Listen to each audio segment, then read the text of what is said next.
me suis mis à la chanter la nuit, dans la maison. Mais pas entièrement. Je disais simplement « Sorcière, sorcière », et puis je m'arrêtais. Il me semblait alors que la porte du placard au balai se mettait à frémir. Mais comme j'en restais là, la sorcière ne pouvait rien. Alors, voyant cela, je me suis mis à en dire chaque jour un peu plus. Prends garde, et puis prends garde à, et puis prends garde à ton. Et enfin, prends garde à ton der, et je m'arrêtais juste à temps. Oh, il n'y avait plus de doute. La porte frémissait et tremblait sur le point de s'ouvrir. Ce que la sorcière devait rager à l'intérieur. Et puis, ce petit jeu s'est poursuivi jusqu'à Noël dernier. Cette nuit-là, après avoir réveillonné chez des amis, je rentre chez moi un peu pompette, sur le coup des 4 heures du matin, en me chantant tout le long de la route « Sorcière, sorcière, prends garde à ton derrière ». Bien entendu, je ne risquais rien puisque j'étais dehors. J'arrive dans la grande rue, « Sorcière, sorcière ». Je m'arrête devant ma porte, « Prends garde à ton derrière ».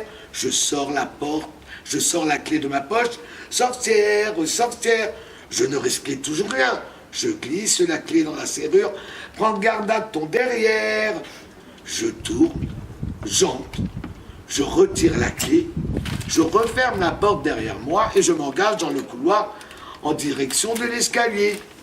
Sorcière, sorcière, prends garde à ton derrière. Ah! Zut, ça y était.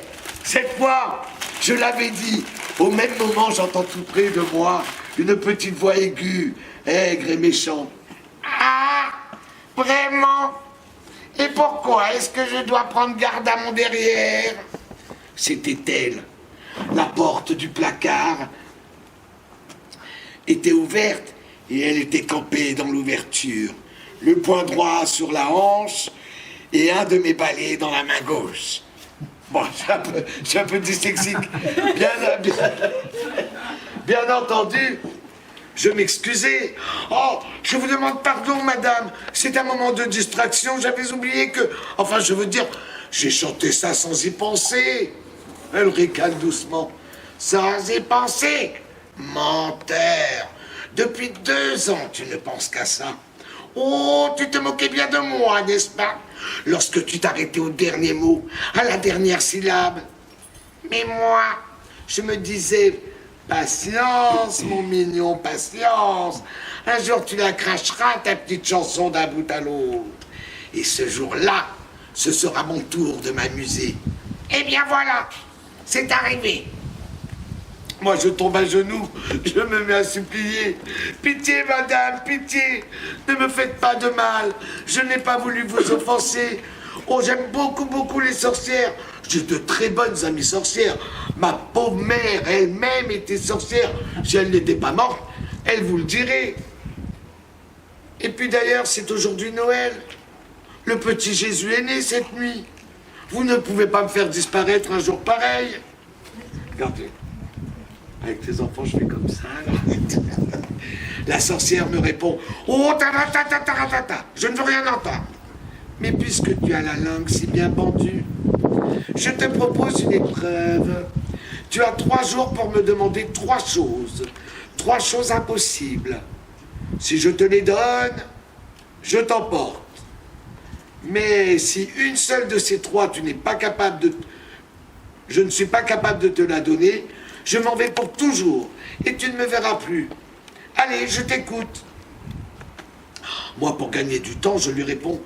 Ben, je ne sais pas, je n'ai pas d'idée, il faut que je réfléchisse. Laissez-moi la journée. C'est bon, dit-elle. Je ne suis pas pressée. À ce soir. Et elle disparaît.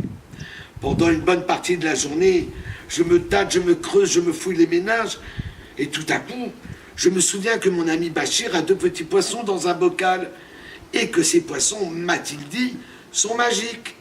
Sans perdre une seconde, je fonce rue Broca et je demande à Bachir « Tu as toujours tes 2 petits poissons ?»« Oui, pourquoi ?»« Parce parce que dans ma maison, il y a une sorcière, une vieille, une méchante sorcière. Ce soir, je dois lui demander quelque chose d'impossible, sinon elle m'emportera. Tes petits poissons pourraient peut-être me donner une idée. Sûrement, dit Bachir. Je vais les chercher.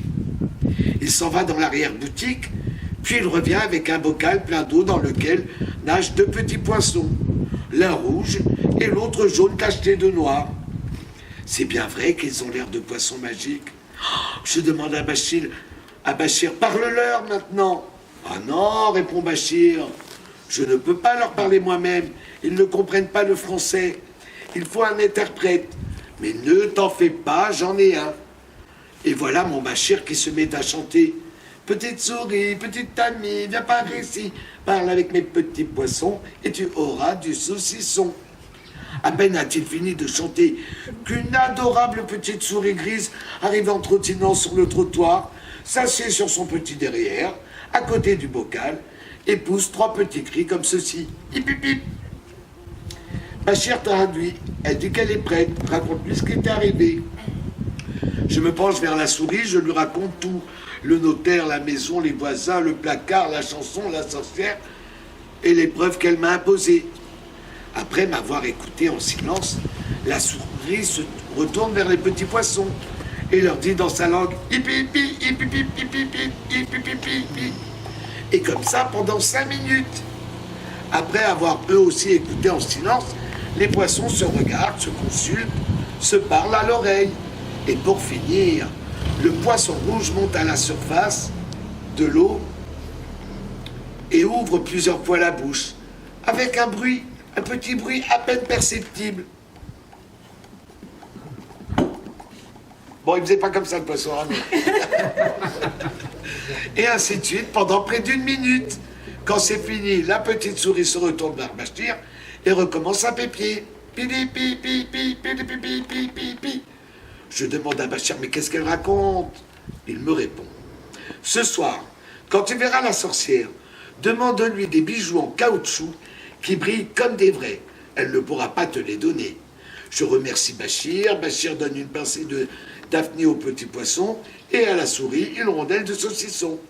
Et sur ce, nous nous séparons. Dans le couloir, la sorcière m'attendait. Alors, qu'est-ce que tu veux de moi? Qu'est-ce que tu me demandes? Je veux que tu me donnes des bijoux en caoutchouc qui brillent comme des vrais. Mais la sorcière se mit à rire.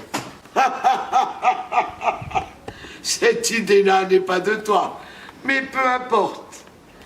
Les voilà. Elle fouille dans son corsage et mais j'ai pas les bijoux, je suis désolé. Et en tire une bonne poignée de bijoux.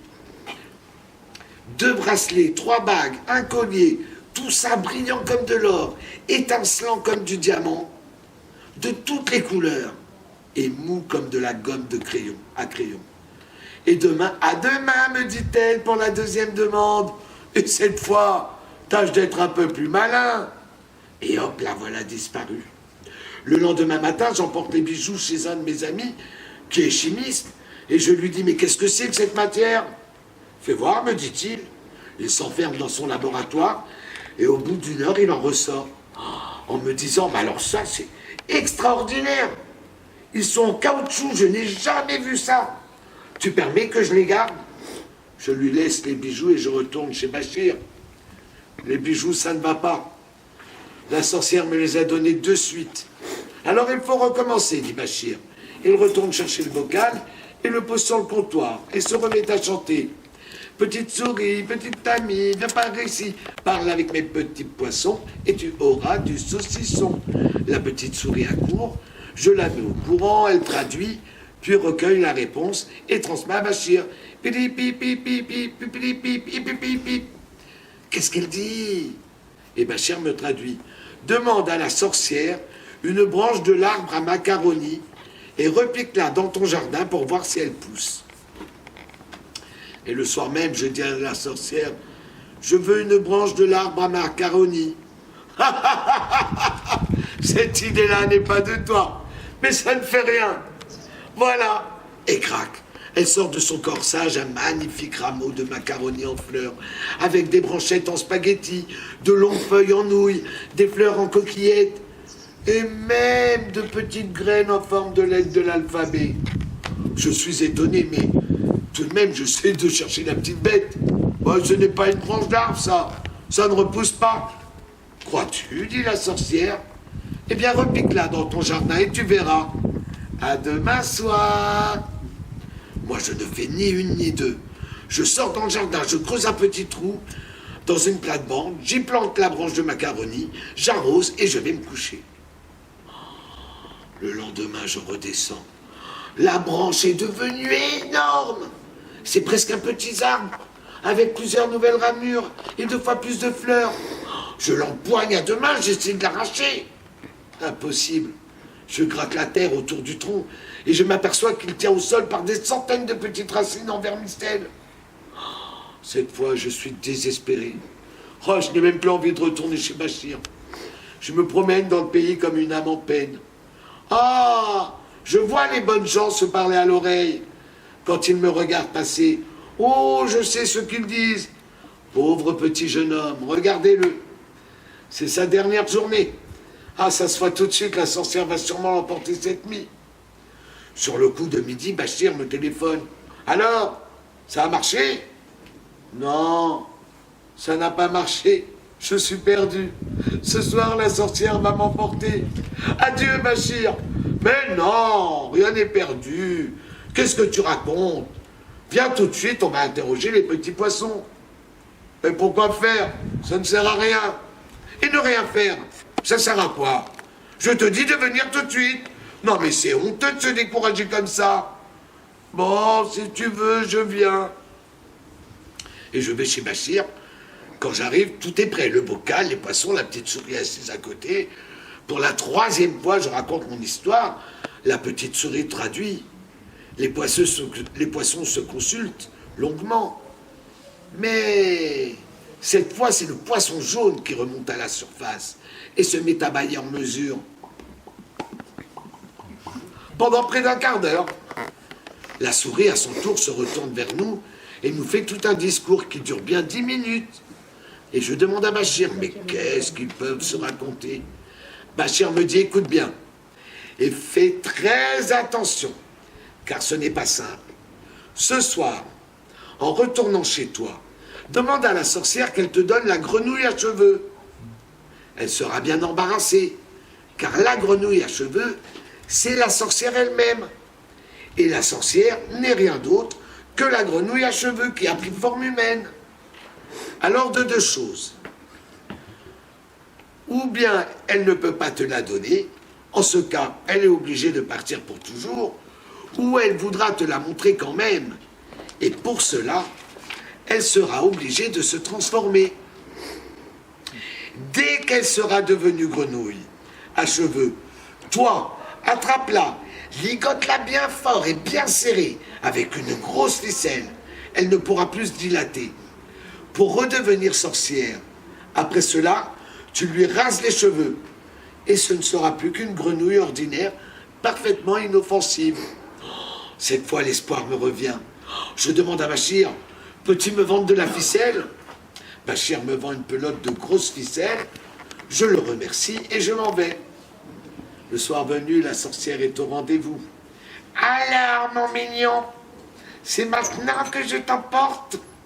Qu'est-ce que tu m'avais à me demander à présent? Moi, je m'assure que la ficelle est bien déroulée dans ma poche et je réponds. Donne-moi la grenouille à cheveux. Oh! Cette fois-ci, la sorcière ne rit plus. Elle pousse un cri de rage. Hein? Quoi? Cette idée-là n'est pas de toi. Demande-moi autre chose. Mais je tiens bon. Et pourquoi autre chose? Je ne veux pas autre chose. Je veux la grenouille à cheveux. Tu n'as pas le droit de me demander ça. Tu ne peux pas me le donner, la grenouille à cheveux? Je peux, mais ce n'est pas du jeu. Alors tu ne veux pas? Non, je ne veux pas. En ce cas, retire-toi. Je suis ici chez moi. À ce moment, la sorcière se met à hurler. Ah, c'est comme ça. Eh bien, la voilà, puisque tu la veux, ta grenouille à cheveux. Et là, je la vois qui se ratatine, qui rapetisse, qui se rabougrit, qui se dégonfle, qui se défait, comme si elle fondait.